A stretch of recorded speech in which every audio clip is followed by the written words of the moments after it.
Magnus Carlsen versus Hans Niemann. The good versus the evil. The battle of generations. But who is good and who is bad? The guy who's been accused of cheating or the guy who's been accused of violating the dress code of the FIDE World Rapid and Blitz Chess Championship 2024?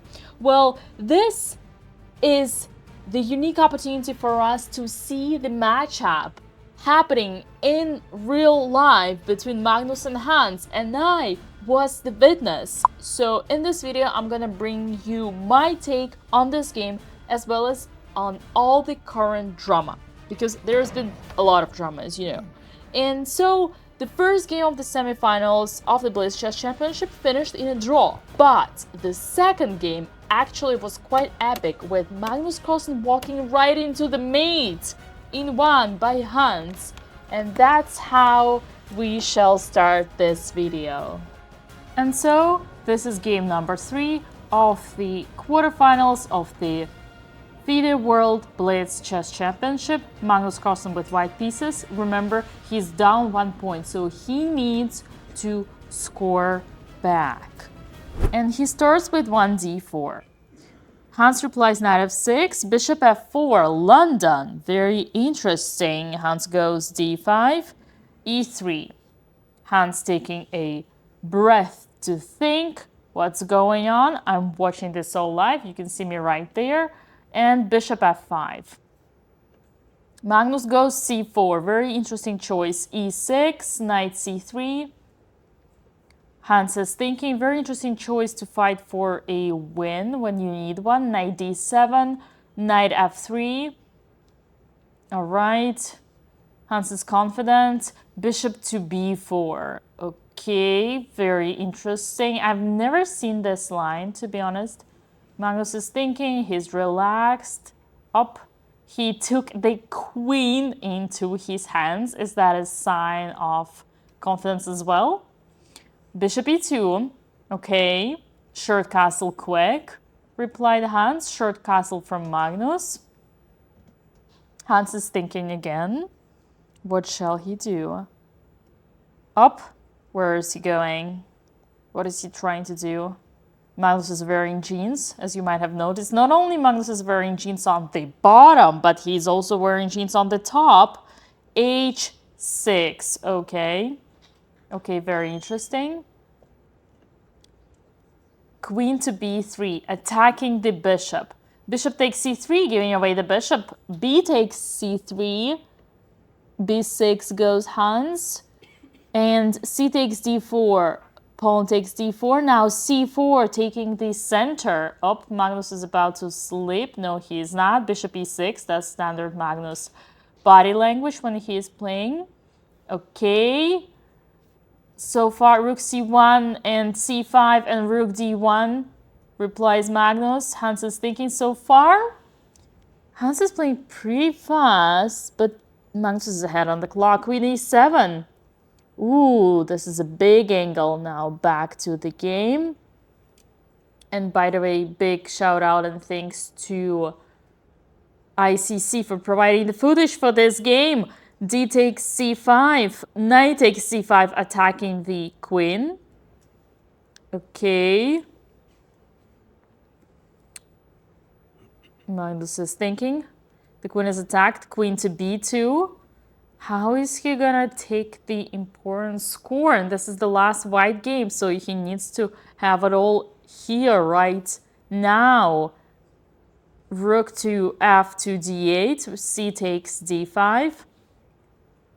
Hans is gonna take back with a piece, knight or bishop. That is the question. And Hans is taking with a knight on d5, attacking the bishop. Now bishop e5, attacking g7. Ooh, careful. f6 has to weaken a little bit the king, but back bishop to d4 seems to be the most prominent move. But Magnus is thinking. Is he gonna do it? Yes, he just made it. And rook to c8. Okay, both opponents are with 2 minutes on the clock. Beat last, h3, a window. Knight to a4, attacking the queen. Only move! Queen a1. Magnus finds the only move. Knight back to c5. Hans is okay with the draw, but Magnus is not. Magnus needs to win. And what is he gonna do now? Queen to b1. Interesting. Magnus is the strongest. Knight a4 when it comes to the endgames, and that is a simple endgame, so he might as well do his Magnus thing, his magic. On the board, queen a1, knight to c5. Has this been repeated? Probably 2 times only. Bishop to c4. Magnus changes the direction of the game on bishop to f7. Okay. What is Magnus gonna do? He's playing a4, taking the space on the queen side, the crab. Very well done, Magnus. Knight to b4, giving the square now for the knight. Very interesting, very, very interesting. And bishop takes c5. Magnus decides to give away the bishop. Rook d1, rook takes d1, and pawn takes c5. Now Hans has a passed pawn. Magnus replies with queen to c3. Queen c3 on the board. And who is having advantage now? Because black does have a passed pawn. But is this a strength or a weakness? That is the question that we don't know. And you might already know what happened later, or you might not, but I'm not gonna spoil too much the results for you right now. Knight a2, attacking the queen, in case you didn't know what happened with the final title of the championship. Queen goes to d3. Knight to b4. Queen to f5.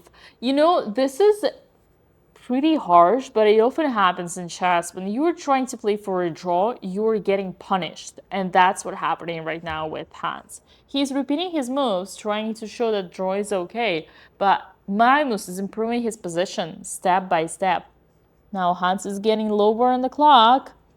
He's only 40 seconds. No time to move around, Hans. No time to change body postures. Oh, is that gonna be a rook? Buddy, you only 25 seconds on the clock. You gotta move. You gotta move, sweetheart. Rook to d8. Apparently inaccuracy. Rook takes. Queen takes. But how does Magnus gonna... Oh, it's the pawn. Was that a blunder? Queen takes to c5. Hans has just blundered the pawn with all this time, and he's getting nervous. He doesn't like his position. Now Magnus has a clear advantage. Hans is only 10 seconds on the clock. Move! a5 just happened. Now Magnus goes knight to d4. Bishop takes c4, queen takes c4, check, king h7. Magnus is over 1 minute on the clock. Queen to f7. He sees that. He knows what he's doing. Queen to d5. No, queen to g8. That's what just happened. Pretty much trading the queen should be good for white anyway, already winning, but Magnus wants to kill his opponent right there, queen e7. And after knight d5, queen c5, queen d8, knight e6. The queen is attacked. Where is the queen going? Queen to b8, but it's a blunder! Queen takes knight, and Hans resigns. Oh no. Oh no. That's what happens to you when you're trying to play for a draw. You gotta be more aggressive, man. Thanks again to ICC for providing the footage of this game that I was so lucky to witness. Don't forget to put the like and subscribe if you liked the video. You probably know already the results of this legendary matchup, but in case you don't, do let me know in the comments down below if you want me to cover the last game of those quarterfinals. Thank you for watching.